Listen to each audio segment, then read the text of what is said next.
Ya, pemirsa, kita masih di Dialog Nusantara Petang dan kita masih bersama dengan Mas Egy. Mas Egy, ini memang banyak sekali kasus-kasus korupsi, bahkan sudah lama kasus korupsi juga masih ada yang belum diselesaikan. Nah, ini memang KPK menyatakan harus ada skala prioritas. Nah, ini seperti apa skala prioritas mana yang harus didahulukan? Ya, dalam hemat saya sebetulnya kalau kita bicara soal skala prioritas, tentu adalah kasus-kasus yang skalanya besar gitu ya, karena kita bisa membedakan korupsi itu dari korupsi berskala besar dan korupsi berskala kecil gitu, yang mana seringkali yang kasusnya berskala besar atau grand corruption itu jarang disentuh oleh aparat penegak hukum, atau kalaupun disentuh biasanya tidak berlanjut lebih jauh lagi. Begitu, itu yang buat saya perlu dijadikan prioritas oleh aparat penegak hukum manapun, baik KPK, kepolisian ataupun kejaksaan. Gitu. Ini mengenai peran dari partai politik sendiri, ini kan memiliki peran yang sangat besar karena partai politik ini mengajukan calon-calonnya untuk menduduki jabatan publik, begitu ya Mas Egy. Nah, ini bagaimana menurut Anda atau bagaimana Anda menyoroti dari peran partai politik seperti ini? Apakah memang saat ini kaderisasinya ataupun pola perekrutannya sudah benar? Dan apakah hal itu bisa menyumbangkan terhadap kasus atau peristiwa korupsi? Ya, partai politik sebetulnya sangat vital ya dalam demokrasi. Begitu, tapi sayangnya dalam demokrasi kita di Indonesia, partai politik justru menyimpan banyak permasalahan. Begitu, baik dari yang disebutkan tadi, gitu ya, rekrutmen politik, kaderisasi, atau yang lain, gitu. Itu mereka tidak terselesaikan permasalahan itu, dan itu implikasinya akan kepada kehidupan kita juga, karena saya beri contoh misalnya dalam pencalonan kepala daerah, partai politik semestinya memberikan calon-calon yang punya integritas, punya kompetensi, tapi ternyata yang diberikan seringkali hanya semata-mata soal popularitas atau soal yang lain, mereka yang mempunyai kekayaan material misalnya.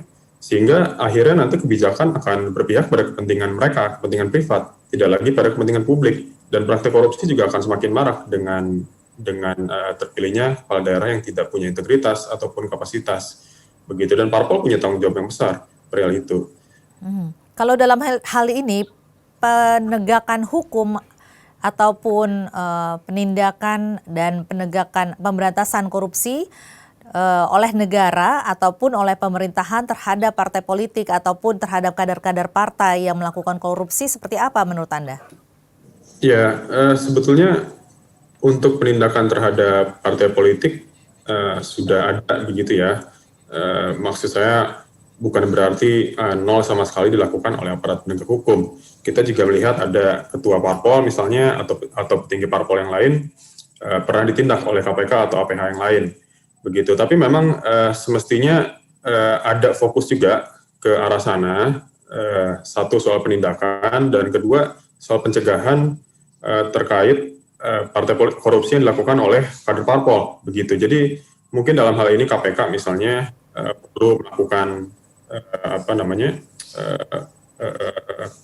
pendekatan yang lebih intens lagi terhadap parpol untuk memberikan pemahaman yang lebih dalam mengenai korupsi, begitu, sehingga mereka juga nanti ketika menjadi pejabat publik akan berpikir dua kali jika ingin melakukan praktik itu. Gitu. Iya, mengapa sih kok pelaku korupsi ini seolah-olah tidak kapok dengan hukuman? Apakah memang hukumannya ini kurang berat atau kurang cukup membuat efek jera atau seperti apa? Ya, tentunya akan banyak faktor ya yang menyebabkan itu. Bisa saja law enforcement-nya atau penegakan hukumnya yang tidak begitu membuat mereka cukup takut, gitu. Atau bisa juga ada aspek lain yang bisa kita lihat, misalnya kompetensi juga berpengaruh. Mereka tidak paham peraturan, akhirnya terjebak pada praktik korupsi. Nah, aspek lain mungkin yang jarang disebut adalah aspek etika publik. Ini yang seringkali diabaikan oleh para pejabat publik. Paling terakhir kita juga mendengar kasusnya Menteri Kelautan dan Perikanan, gitu ya. Yeah. Dan itu salah satunya juga disebabkan oleh tidak berpegangnya pejabat publik pada etika publik, yang mana etika publik ini akan berorientasi pada kepentingan publik, bukan pada kepentingan privat. Begitu, itu yang perlu dijadikan perhatian. Berbicara mengenai bagaimana efeknya atau efek jerahnya terhadap para pelaku tindak pidana korupsi ataupun kepada oknum-oknum lain yang sepertinya kurang memberikan efek jerah. Nah, ini bagaimana dengan kinerja KPK saat ini kalau menurut Anda? Ya, pasca pengesahan revisi Undang-Undang KPK, saya dan teman-teman di ICW masih berpendapat bahwa KPK dalam hal ini masih dalam posisi yang dilemahkan, gitu ya. Kewenangan KPK yang dilucuti. Dan kalau kita lihat konteks realnya gitu ya di lapangan, bahwa secara penindakan sendiri KPK masih jauh menurun dibanding sebelum revisi. Begitu, misalnya kalau kita ambil contoh satu aja dari aspek penindakan OTT, 6 bulan pertama jumlahnya berbeda dengan periode kepemimpinan sebelumnya. Begitu, kalau dulu ada 3 atau 4 atau lebih bahkan dalam 6 bulan pertama kepemimpinan KPK gitu ya, yang sebelumnya, periode sebelumnya. Kalau untuk yang sekarang 6 bulan pertama baru 2, baru setelah 6 bulan kemudian setelahnya kita bukan OTT yang lain gitu. Jadi memang ada catatan dalam hal kinerja KPK di sini. Kalau begitu apa yang seharusnya dilakukan untuk ke depannya? Oke, kalau perihal KPK saya sih masih berpendapat bahwa revisi Undang-Undang KPK itu yang menjadi sebab gitu ya, yang menjadi soal itu. Karena itu memperlemah kewenangan KPK, independensi KPK juga terancam, begitu. Jadi kalau memang kita mau kembali memperkuat KPK, memang undang-undang ya yang harus diubah, begitu ya. Ya, undang-undang yang memperlemah itu harus dibatalkan, begitu, itu yang jadi soal.